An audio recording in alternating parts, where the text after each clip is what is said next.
ఆంధ్రప్రదేశ్లో జరుగుతున్న రాజకీయ పరిణామాలపై సీనియర్ జర్నలిస్ట్ కొమ్మినేని శ్రీనివాసరావు ఆవేదన, ఆందోళన వ్యక్తం చేశారు.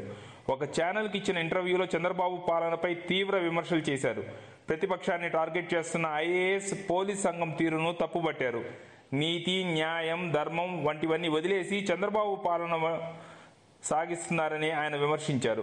జేసీ బస్సు ప్రమాద ఘటనను దారి మళ్లించేందుకే జగన్పై కేసులు పెట్టి రాద్ధాంతం చేయడం ప్రజాస్వామ్యానికి మంచిది కాదన్నారు. గతంలో చంద్రబాబు ఉన్నతాధికారులను బండబూతులు తిట్టారని, ఆ విషయాలు మీడియాలోనూ వచ్చాయన్నారు.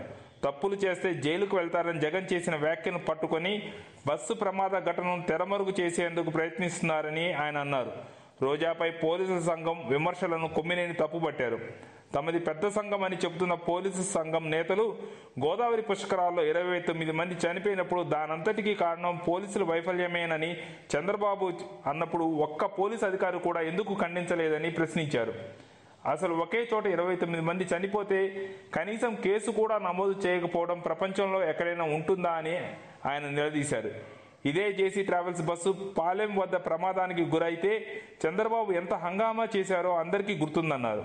టీవీ 9 ఛానల్ అయితే పాలెం ఘటనపై ఏడాది పాటు కథనాలు రాసిందని, ఇప్పుడు జేసీ బస్సు దుర్ఘటనలో 11 మంది చనిపోతే మాత్రం నోరు మెదపడం లేదని టీవీ 9ని ఆయన విమర్శించారు. ఏపీలో మీడియా చంద్రబాబుకు భయపడి బతుకుతోందని కొమ్మినేని అభిప్రాయపడ్డారు.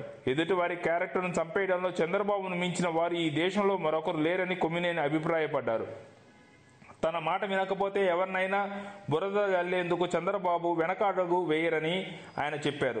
ప్రతిపక్ష నాయకులను రన్వే పైనే ఆపేయడం, ఎమ్మెల్యేలు ఫిరాయించేలా చేయడం, ప్రతిపక్ష నాయకులపై ఇలా వరుసగా కేసులు పెట్టడం వంటివి తానెప్పుడూ చూడలేదని కొమ్మినేని అన్నారు. ఇలాంటి అప్రజాస్వామిక పనులు చేస్తూ చంద్రబాబు స్వయంగా తన వీక్నెస్ బయటపెట్టుకుంటున్నారని కొమ్మినేని శ్రీనివాసరావు అభిప్రాయపడ్డారు. మరిన్ని వీడియోస్ కోసం తెలుగు గ్లోబల్ ఛానల్కు సబ్స్క్రైబ్ చేయండి.